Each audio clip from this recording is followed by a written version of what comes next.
గ్రామీణ తెలంగాణలో డిజిటల్ విప్లవానికి కేంద్ర ప్రభుత్వం బలమైన పునాది వేస్తోంది. నరేంద్ర మోదీ నాయకత్వంలో అమలవుతున్న భారత్ నెట్ కార్యక్రమం ద్వారా గ్రామాలకు ఫైబర్ కనెక్టివిటీ, ఇంటింటికి ఇంటర్నెట్ సదుపాయం కల్పించే దిశగా భారీ అడుగులు పడుతున్నాయి. ఇది గ్రామీణ యువతకు అవకాశాలు, రైతులకు టెక్నాలజీ, మహిళలకు డిజిటల్ శక్తిని అందించే సమగ్ర మార్పు.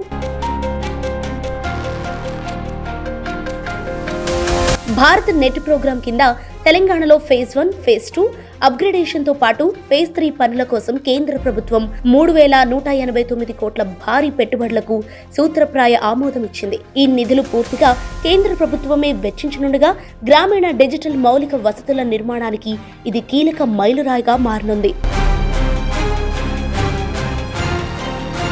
ఇప్పటికే రాష్ట్ర వ్యాప్తంగా 9,662 గ్రామాలకు ఇంటర్నెట్ కనెక్టివిటీ అందుబాటులోకి రాగా, తాజాగా ఖమ్మం, రంగారెడ్డి, నిజామాబాద్ జిల్లాల పరిధిలోని 3,089 గ్రామాలకు టీ-ఫైబర్ ఇంటర్నెట్ సేవలు అందించేందుకు కేంద్రం అనుమతులిచ్చింది. దీని ద్వారా తెలంగాణలోని మిగిలిన గ్రామీణ ప్రాంతాలన్నింటికీ ప్రభుత్వ ఇంటర్నెట్ సేవలు చేరువయ్యే అవకాశం ఏర్పడింది.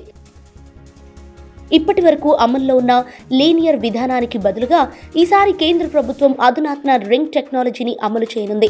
ఎక్కడైనా కేబుల్ తెగిపోయినా లేదా సాంకేతిక లోపం వచ్చినా ప్రత్యామ్నాయ మార్గం ద్వారా ఇంటర్నెట్ సరఫరా కొనసాగించేలా ఈ వ్యవస్థ రూపొందించబడింది. అంటే ఇకపై గ్రామాల్లో నెట్ డౌన్ అనేది ఉండదన్నమాట. భారత నెట్ ప్రాజెక్ట్ 3 అమలు కోసం కేంద్ర ప్రభుత్వం ప్రత్యేక కార్పొరేషన్ ఏర్పాటు చేయనుంది. కేంద్రం మంజూరు చేసిన నిధులు నేరుగా ఆ సంస్థ ఖాతాల్లోకి జమ అవుతాయి. దీనివల్ల ప్రాజెక్టు అమలు, నిర్వహణ మరింత పారదర్శకంగా, వేగంగా, సమర్థవంతంగా సాగనుంది.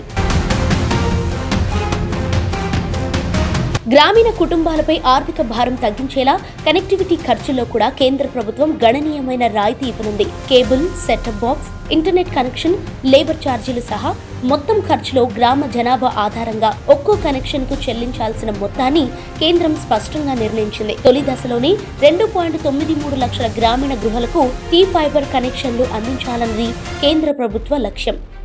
భారత్ నెట్ ద్వారా గ్రామీణ ఇంటర్నెట్ విస్తరణ అంటే కేవలం కనెక్టివిటీ కాదు, ఇది డిజిటల్ విద్య, టెలిమెడిసిన్, ఈ-గవర్నెన్స్, AI ఆధారిత సేవలకు పునాది. గ్రామం నుంచే గ్లోబల్ మార్కెట్తో అనుసంధానం, స్టార్టప్లకు అవకాశాలు, యువతకు గ్లోబల్ స్కిల్స్, రైతులకు స్మార్ట్ అగ్రికల్చర్, మహిళలకు డిజిటల్ ఆర్థిక స్వావలంబన ఈ ప్రాజెక్టు ద్వారా సాధ్యమవుతాయి. ఇదే సమయంలో AI, డీప్ టెక్ రంగాల్లో భారత్ వేగంగా ముందుకు సాగుతోంది. కేంద్ర మంత్రి అశ్విని వైష్ణవ్ ప్రకటించినట్లుగా రానున్న 2 ఏళ్లలో AI, డీప్ టెక్ రంగాల్లో $200 బిలియన్ పెట్టుబడులుగా రానున్నాయి. ఇది మోదీ ప్రభుత్వ పాలసీపై ప్రపంచ పెట్టుబడిదారుల విశ్వాసానికి స్పష్టమైన నిదర్శనం. డిజిటల్ పబ్లిక్ ఇన్ఫ్రాస్ట్రక్చర్లో భారత మోడల్ ప్రపంచానికి ఆదర్శంగా మారింది. Aadhaar, UPI, DigiLocker, Bharat net వంటి వ్యవస్థలపై ఇప్పుడు AI విప్లవం వేగంగా విస్తరిస్తోంది. అందుకే ప్రపంచ దేశాలు, గ్లోబల్ CEOలు భారత్ను తమ భవిష్యత్ హబ్గా చూస్తున్నాయి.